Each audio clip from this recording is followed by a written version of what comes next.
नमस्कार, आप देख रहे हैं डीटीवी भारत और मैं हूं आपके साथ निर्भय किशोर।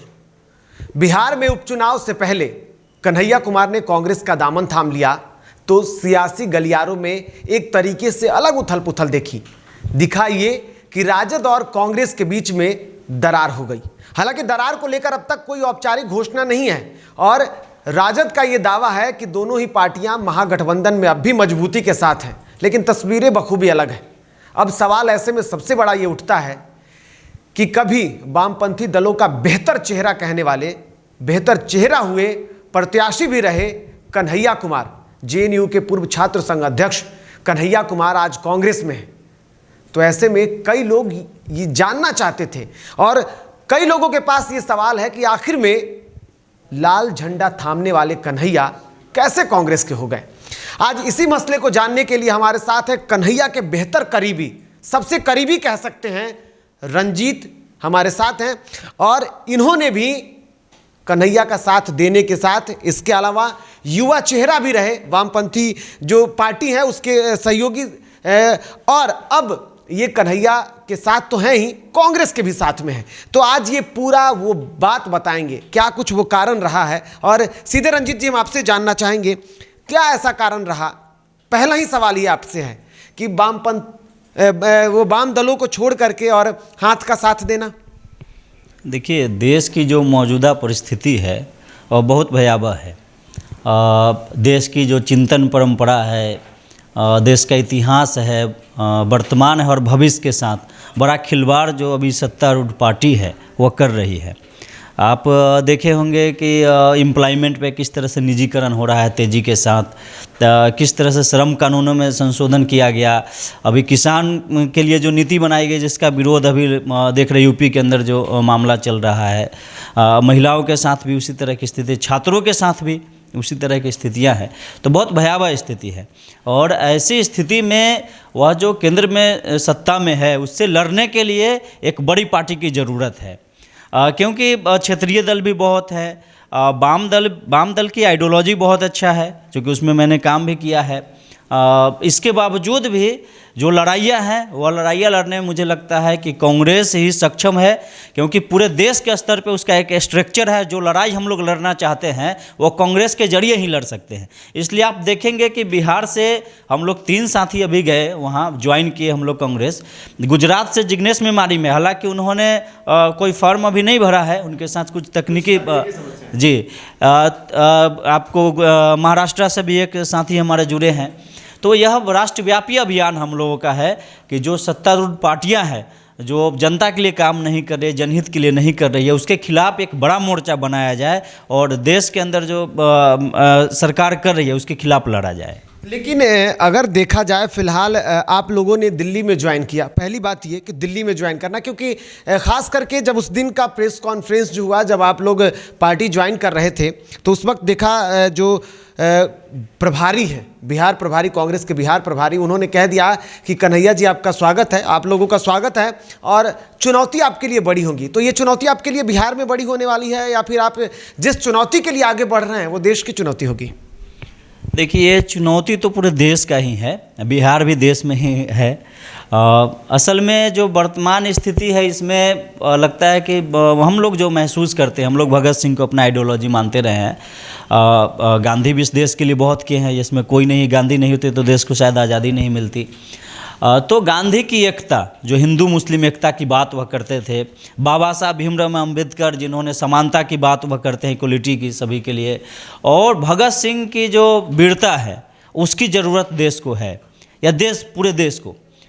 तो निश्चित तौर पे यह जब लड़ाई, जब संघर्ष तेज होगी तो बिहार, चूँकि आप देखेंगे जेपी मूवमेंट, फ्रीडम, जो आज़ादी का आंदोलन रहा है, बड़े बड़े आंदोलनों में बिहार की एक बड़ी भूमिका रही है। इसलिए यह मान करके चला जा रहा है कि बिहार से ही एक नई शुरुआत होगी और निश्चित तौर पे जो हमारी जो वाम संगठन के साथ जो हम लोग लड़ते रहे हैं, अब कांग्रेस में आने के बाद एक नई धार हम लोग बिहार के अंदर देंगे। खासकर छात्र नौजवानों के बीच जा कर के जो मसले हैं उसको लेकर के हम लोग आगाज करेंगे। वाम दलों की आपने बात कह दी। वाम दल हम इसलिए आज याद कर रहे हैं सबसे अधिक क्योंकि कन्हैया जी फेमस चेहरा रहे और अब वो कांग्रेस के हो गए हैं, आप लोग कांग्रेस के हो गए हैं। अगर आप वाम दल की बात करते हैं तो महागठबंधन की बात थोड़ी सी कर सकते हैं उसमें, क्योंकि वो भी लगभग सहयोगी हैं। तो ऐसा क्या आपको लगा, क्या महागठबंधन के साथ रह करके आप जिसको दबाने चलने की बात कर रहे हैं या जिसको सत्ता से हटाने की बात कर रहे हैं, वो महागठबंधन के साथ नहीं हो सकता था? देखिए, बिल्कुल महागठबंधन के साथ कांग्रेस थी ही। असल में जब दल भी थी उसी में, वाम दल भी उसमें थी। जब लड़ाइयाँ बड़ी होंगी तो सभी लोगों को मिल करके और कुछ कुछ जगहों पे कुछ पार्टियों को कंप्रोमाइज़ करके भी चलने की ज़रूरत थी। अभी जो स्थिति बनी है खासकर उपचुनाव को लेकर के, कुशेश्वर स्थान से कांग्रेस लड़ी थी। कांग्रेस भी एक बड़ी पार्टी है, ठीक है, बिहार के अंदर राजद के बाद है, लेकिन राष्ट्रीय स्तर पर तो बड़ी पार्टी है। राजद तो कह रही है वो एक सीट नहीं बचा पाई वहाँ पे, तो अब उसको फिर दोबारा क्यों दे वहाँ पर? असल में राजद का अपना एक यह सोच है। देखिए, राजद के कुछ लोगों को यह भी लगता है कि कन्हैया कांग्रेस ज्वाइन किए हैं तो उनके कारण यह हो रहा है, यह भी बातें चल रही है। अच्छा, ये कहीं ऐसा तो डर है क्या राजद को कि शायद कन्हैया आ गए तो मुश्किल खड़ा कर सकते हैं तेजस्वी के लिए? देखिए, ये डर हो सकता है राजद वाले के पास हो, लेकिन आपको क्या लगता है? लेकिन मुझे लगता है, देखिए, कन्हैया जी की सोच एकदम साफ है, स्पष्ट है, और हम लोग भी उनके साथ है। हमारी लड़ाई पूरे देश स्तर का है। अगर बिहार के परिप्रेक्ष्य में लोग देखते हैं तो मैं नहीं मानता उन चीज़ों को। लोगों को देखने का अपना नज़रिया है, आज़ादी है, संविधान सभी को ये देती है। लेकिन हमारा यह मानना है कि यह बिहार की लड़ाई इसलिए नहीं है हमारी। बिहार में तेजस्वी जी से हम नहीं टकराना चाहते हैं, क्योंकि हमारा भी लक्ष्य वही है, तेजस्वी जी का भी लक्ष्य वही है। अभी गुजरात से जिग्नेश मेवानी आए, अगर बिहार की बात होती तो केवल कन्हैया और कुछ लोग जाते। इसलिए बिहार की पॉलिटिक्स नहीं करना है हम लोगों को। हम लोगों को देश के ऊपर जो संकट है, संविधान। क्या लगता है कि जेपी वाला मूवमेंट कन्हैया बना देंगे बिहार में? क्योंकि आपने बिहार की बात की है, बिहार से हम शुरुआत कर रहे हैं। तो देखिए, मूवमेंट जेपी जैसा हो नहीं सकता है, जेपी से बड़ा भी हो सकता है, छोटा, वो तो परिस्थिति पर निर्भर करता है। जब भी कोई सत्ताधारी दल जब ज़्यादा करती है जुल्म, तो उसके खिलाफ क्रांति होती है। नारा वही गुंजेगा कि सत्ता खाली करो, कुर्सी खाली करो कि? हाँ, बिल्कुल, नारा वही गुंजेगा, क्योंकि ट्रेडिशनल जो नारे हैं उसमें काफ़ी जोश मिलता है लोगों को, और कुछ नए नारे भी बनाए जाएंगे जो वर्तमान परिस्थितियाँ इसके हिसाब से, और नए नारे बनते रहें, जैसे कन्हैया जी का आज़ादी का नारा जो काफ़ी विवाद। आज़ादी की आप बात कह रहे हैं, कन्हैया के काफ़ी करीबी हैं, बड़े गंभीर उन पर आरोप लगे और अब वो कांग्रेस के साथ में है। कुछ लोग ये कहते जरूर आए हैं, और ख़ास करके अगर आप जिसके खिलाफ में कह रहे हैं, जिसको हटाने की बात कह रहे हैं, वो तो ये बात अभी भी कह रहे हैं, अभी भी जप रहे हैं, लेकिन वो अलग बात है, हम उस पर नहीं जाएंगे। क्या लगता है आपको इन सब के बीच में कितनी बड़ी चुनौती होंगी आपके लिए? देखिए, चुनौती हम लोगों के साथ तो है ही। मुझे लगता है यह चुनौती देश के ऊपर है और यहाँ की आम जनता के ऊपर है, क्योंकि जिस तरीके से महंगाई तेज़ी के साथ बढ़ रही है उस पर नियंत्रण नहीं ये कर पा रहे हैं। बेरोजगारी लगातार बढ़ते जा रही है। इसी तरीके से आप देखेंगे कि देश का जो इकोनॉमी है वह तेज़ी के साथ गिर रहा है, और जिनकी पॉलिसी आर्थिक नीति है खासकर, यह पूरे तरीके से यह फेल हो गए हैं। इसमें कोई ये नहीं है, क्योंकि वो जब हम मार्केट में जाते हैं तो उसका सीधा असर दिखता है। कुछ लोग कहते हैं, बीजेपी वाले लोग, कि कोरोना के कारण, लॉकडाउन के कारण ऐसा हुआ, तो फिर यह जो उद्योगपति हैं, अंबानी अडानी है, उनकी प्रॉपर्टी में इजाफा कैसे हो गया कोरोना अवधि में? इस कोरोना अवधि में उनके प्रॉपर्टी में इजाफा हुआ है। बांग्लादेश को आप देख लीजिए, वहाँ भी कोरोना था, इंटरनेशनल स्तर पे था। बांग्लादेश का उतना इकोनॉमी नहीं गया जो काफ़ी नीचे था पहले। तो यह अंतर्राष्ट्रीय स्तर पे, राष्ट्रीय स्तर पे यह पूरे तरीके से यह हो चुका है कि इकोनॉमिकल मामले पे यह फेल हैं। तो यह जो चुनौती आप कहें, यह चुनौती निश्चित तौर पे हम लोग के साथ है। देश को बचाने का, यहाँ को जो संविधान को बचाने का, लोकतांत्रिक मूल्यों को बचाने का, यह चुनौतियाँ हैं। चुनौतियाँ बढ़ भी रही है, चूँकि जो जिस मुद्दा पे पॉलिटिक्स होना चाहिए देश के अंदर, उस पर नहीं हो रही है। यह पॉलिटिक्स जो मुद्दे नहीं है, जैसे हिंदू मुस्लिम ज़्यादा भी चल रहा है देश के अंदर। उस मुद्दे पर हम आपसे बाद में फिर कभी हमारी बातचीत होगी तो उस मुद्दे पर बात करेंगे। फिलहाल बिहार चुनाव है और उपचुनाव को लेकर के काफ़ी बातें हैं, और आप बखूबी समझ रहे हैं। आप लोग 3 लोग जो थे दिल्ली में जाकर के ज्वाइन किए, राहुल गांधी से भी मुलाकात हुई है, नई रणनीतियों को भी जानते होंगे। 2 लोग लगभग आ गए हैं, कन्हैया जी अभी नहीं आए हैं, ये आपसे जानेंगे। रणनीति क्या है अगली? क्या कन्हैया को ये कहा जा रहा है, क्योंकि राजद ने तो मान लिया है कि उनके जो ब्रह्मास्त्र हैं वो लालू प्रसाद यादव हैं, वो मैदान में उतरेंगे तो अपना ब्रह्मास्त्र हैं चलाएंगे, राजद ये तय करेगी। आपको क्या लगता है कन्हैया कुमार, पहले उनकी रणनीति क्या होगी बिहार में, कब वो आने वाले हैं, क्या कुछ करने वाले हैं, क्योंकि आपकी बातचीत होती है, बहुत करीबी हैं आप, तो अगली रणनीति क्या है और किस तरीके की उनकी अगली तैयारी होंगी, क्या वो करेंगे अगर आएंगे तो? देखिए, हम लोग पहले भी आंदोलन को अपना रास्ता बनाए हैं, संघर्ष को। तो हमारी जो भी लड़ाई होगी वह हम लोग ज़मीनी स्तर पर ही करेंगे, जनता को साथ लेंगे, जनता के सवाल पे। कन्हैया जी का भी यही है, जो यहाँ चुनौतियाँ हैं लोगों के सामने, उन सवाल को लेकर के जनता के बीच जाएंगे और जनता का आंदोलन बनाने का काम हम लोग भविष्य में करेंगे। यही हम लोगों का स्ट्रेटजी आने वाले कल में। कन्हैया आएंगे अगर, तो वो चुनावी प्रक्रिया उनकी क्या शेड्यूलिंग कुछ हो पाई है अब तक कि वो कहाँ कहाँ जाएंगे, क्योंकि नामांकन की प्रक्रिया लगभग शुरू हो चुकी है, तो उनको आने का, बिहार में कब आने का प्लान है और आएंगे तो क्या करेंगे?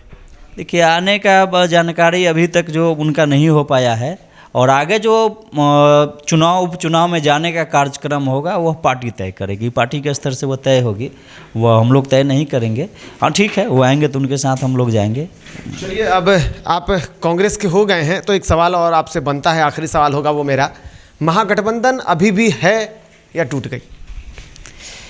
देखिए, अभी जो मीडिया में जो जानकारी आ रही है, अभी हम ऑफिस से आ ही रहे हैं, वहाँ पे यह है कि राजद वह मानने के लिए तैयार नहीं है एक सीट देने के लिए, तो इस पे विवाद है। जो अभी कुछ बात क्या है सर, जब दोनों लोगों ने अपने अपने प्रत्याशियों के नाम की घोषणा कर दी तो बचा क्या? नहीं, अभी भी एक स्तर पे बातचीत का है कि गठबंधन बचा रहे, और हम लोग भी यही चाहते हैं, चूँकि लड़ाइयाँ बड़ी है, या बचा रहे। लेकिन इसमें राजद वालों को भी थोड़ा सा पीछे होने की ज़रूरत है, वह करके एक बातचीत करके रास्ता निकालने की ज़रूरत है।